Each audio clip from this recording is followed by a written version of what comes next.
Bom, gente, o Paysandu perdeu para o Vila Nova, né, ontem na Curuzu, 1-0, gol marcado pelo João Vieira, né, o ex-jogador do Paysandu, que marcou o gol da vitória do Tigre em cima do Lobo, lá na Curuzu, e esse resultado está sendo muito indigesto aí para os torcedores e também clube, né, propriamente dito. Nesse vídeo a gente vai trazer aqui os trechos da coletiva do Claudinei Oliveira. Teve algumas situações que aconteceram também na Curuzu e eu quero falar sobre isso agora, mas antes eu peço para que você se inscreva aqui no canal, deixe o like no vídeo, ative o sino das notificações e não perca aqui os nossos conteúdos. Bem, o Paysandu ontem teve ali digamos que uma partida muito atípica daquilo tudo que a gente esperava que fosse, né? Um time que fosse brigar, um time que fosse buscar ali todas as alternativas para poder conquistar ali a sua vitória, mas infelizmente não foi o que aconteceu. Infelizmente o Paysandu acabou não conseguindo o resultado positivo. Pior, acabou sendo derrotado dentro de casa. O gol da partida marcado pelo João Vieira no segundo tempo, e isso certamente, eu acho que um balde de água fria total, né, no torcedor, né, porque o João Vieira sai do Paysandu da forma como saiu e ele acaba fazendo gol. É claro que ele não comemorou tudo, mas aí a torcida, obviamente, a passionalidade toda, jogando copo, sandália, tudo ali nele. E por falar nisso, nessa questão dos objetos, a súmula da partida de ontem teve aí um informativo com relação a isso, né? Eu vou até dar uma lida aqui. Informo que aos 42 minutos do segundo tempo de jogo foi atirado um chinelo em direção ao assistente 2. E o objeto teve sua origem no local onde estava destinada a torcida mandante e o objeto não atingiu o assistente. Informo que após o término do jogo, quando a equipe de arbitragem estava posicionada... aliás, isso eu vou continuar depois. Teve essa situação e o clube, aparentemente, na súmula, né, não informou que identificou esse torcedor. E isso pode ocasionar impunição lá na frente. Isso pode ocasionar em problemas lá na frente para o Paysandu. E aí, no final do jogo, e eu não vou falar de parte tática, parte técnica agora, eu vou deixar para falar no final. E no final do jogo, teve ali a entrada do Frontinho, do executivo de futebol do Paysandu, que foi confrontar o árbitro. E aí o árbitro colocou na súmula: informo que após o término do jogo, quando a equipe de arbitragem estava posicionada ao centro do campo, o dirigente do Paysandu, o senhor Carlos Esteban Frontini, veio em nossa direção gritando e falando as seguintes frases, abre aspas, você é um covarde, eu, Frontini, estou falando, pode me relatar. Deu apenas 7 minutos de acréscimo, covarde, seu merda. Foi o que ele falou. Informo que o mesmo precisou ser contido por seguranças em companheiros do clube e se retirou. Tem essa imagem na íntegra aqui no canal RS Live Esportes. Não vou colocar aqui porque o foco é outro. E essa derrota, ela escancara algumas coisas do Paysandu. Mas antes de eu falar sobre isso, eu quero colocar aqui os trechos da coletiva do Claudinei Oliveira, onde ele fala, né, da questão do jogo, da derrota, né, uma invencibilidade que acaba caindo, os 9 jogos que o Paysandu não estava perdendo, mas que acabou perdendo ontem lá na Curuzu. Bora acompanhar. Sou um cara de ficar contando muita historinha, não. A gente tem que falar o que aconteceu, né? A gente trabalhou, a gente enfrentou uma equipe que tem primeiro lugar em duelo aéreo defensivo, uma equipe que se defende muito bem do jogo aéreo. Então a gente trabalhou a semana pra gente não fazer esse jogo direto, pra gente fazer um jogo trabalhado, construído, troca de passe, ataque ao espaço. Só que aí vem o jogo e cai aquela chuva, né, cara? Aí virou um jogo de primeira e segunda bola, que é um jogo bom pro Vila Nova por característica, né? Talvez fosse o time mais frágil fisicamente, o jogo de primeira e segunda bola fosse bom pra nós. Nosso time não é um time fraco fisicamente, né? Mas o time deles tem essa facilidade no jogo aéreo defensivo.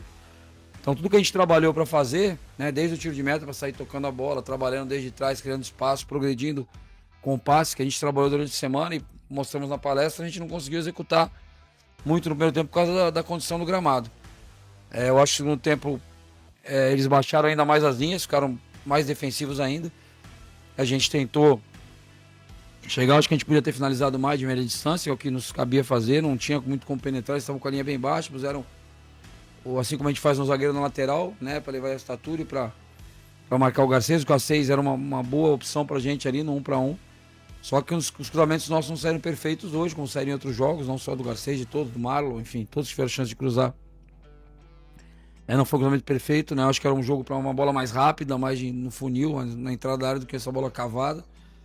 E assim, é uma série de fatores, né, cara? Agora a gente só tem que ter equilíbrio, né, pra não apontar o dedo pra ninguém, né? Eu acho que os mesmos jogadores que em 10 jogos perderam só um, né? Aqueles que em 14 tinham feito 4 pontos, agora em 11 tinham feito 4 pontos, perdão. Agora, em 11 ou 14 jogos, não cheguei, né? Tinha 11 jogos, né? Em 11 tinham feito 4 pontos, agora em 10 fizeram 17. Então, valorizar o que eles fizeram, lamentar, realmente a apresentação não foi o que a gente esperava, foi longe do que a gente esperava. Lógico que o adversário dificultou, a questão de muita chuva no primeiro tempo dificultou. Eu acho que a gente teve chance de terminar mais jogadas, a gente queria dar um passe extra ali, dar mais um passe pro companheiro, podia ter finalizado mais a gol. E o adversário soube jogar defensivamente, nos dificultou pra caramba e tomamos um gol evitável, né? Uma bola que a gente disputa, nós somos dois atletas disputar a mesma bola e acabou ficando exposto do lado esquerdo ali, sofremos o gol por ali. Mérito do André Luiz, que é um grande jogador também. Mas assim, ter equilíbrio, como eu falei pra eles, não adianta agora a gente perder um jogo e tudo que a gente fez até agora a gente jogar, né, pelo ralo, a gente ter desconfiança. Uma hora aconteceu, acho que não deveria ser hoje, né, pelo adversário, pelo que a gente vinha apresentando nos outros jogos. Se a gente tivesse mantido o nível de atuações, talvez não fosse hoje, dia da derrota, mas aconteceu. Né? Talvez outros jogos esperassem que a gente perdesse, não esse. Lamento pelo torcedor, ter frustrado o nosso torcedor novamente. Mais os males do menor. Foi uma rodada que todo mundo perdeu também, que estava brigando com ninguém pontuou, ninguém distanciou. Então a gente está tendo uma nova chance de começar e vamos tentar fazer mais uma sequência de jogos bons aí, de pontuar nos jogos, já começando por Chapecó. Tentar vencer fora de casa, que a gente tem jogado bem fora de casa também. E resgatar o ânimo desse cara, não pode deixar de desanimar. Se a gente desanimar agora, a gente vai entrar no buraco e depois é difícil sair. Bem, a realidade do Paysandu, gente, é essa. O time não vai conseguir se estabilizar. Vai ficar nessa instabilidade. Enquanto não conseguir resolver ali o transfer ban, que é um dos problemas, vai ser desse jeito. Mas eu acho que o principal problema, e que pouca gente está falando agora, é com relação a esse início péssimo que o Paysandu teve na Série B. E na demora que a diretoria teve para resolver esse problema. Porque o Paysandu passou 11 jogos sem vencer. Nos 11 jogos só fez 4 pontos. E aí ficou uma situação insustentável naquele momento. Agora o Paysandu está com 21 pontos, tá numa situação que, assim, não é ainda uma coisa que a gente fala assim, poxa, complicou. Ainda não, mas nesse momento o Paysandu tá na vice-lanterna com 21 pontos e vai para o próximo jogo enfrentar a Chapecoense, que é a 4ª colocada lá na Arena Condá. Então vai ser um jogo extremamente difícil também para o Paysandu. E eu volto a falar do transfer ban, porque ontem surgiu uma informação, logo após o jogo, de que o Paysandu vai pagar a parte que falta em relação ao transfer ban até quinta-feira. Aí eu pergunto, foi preciso acontecer o que aconteceu ontem para se espertarem para pagar? É sério que o pessoal, é sério que a diretoria, e aí é uma crítica construtiva, tá? Não vão levar pro coração. É sério que estavam esperando para ver se esse time daria liga para poder falar, não, bora continuar do jeito que tá, bora deixar o transfer ban para lá, porque tá dando certo. É sério que estavam contando com a sorte? Não existe sorte no futebol. Existe trabalho, existe competência, existe planejamento, coisas que infelizmente faltaram, né, no início da temporada para o Paysandu.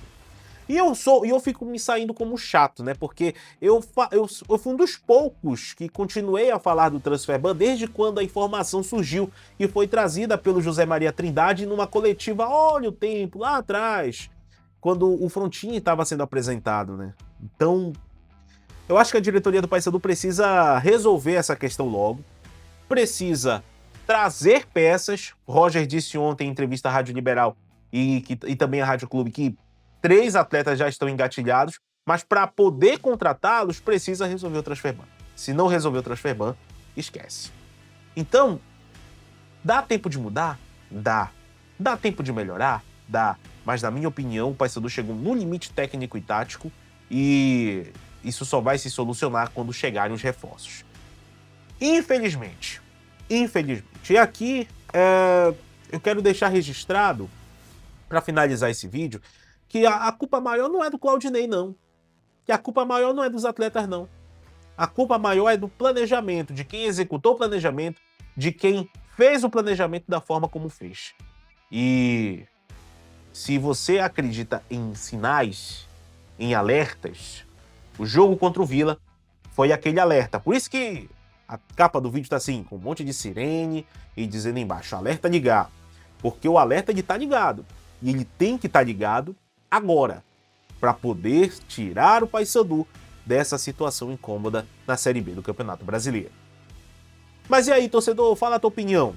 Coloca aqui embaixo o que tá faltando pro Paysandu, o que tá faltando pro time bicolor se resolver.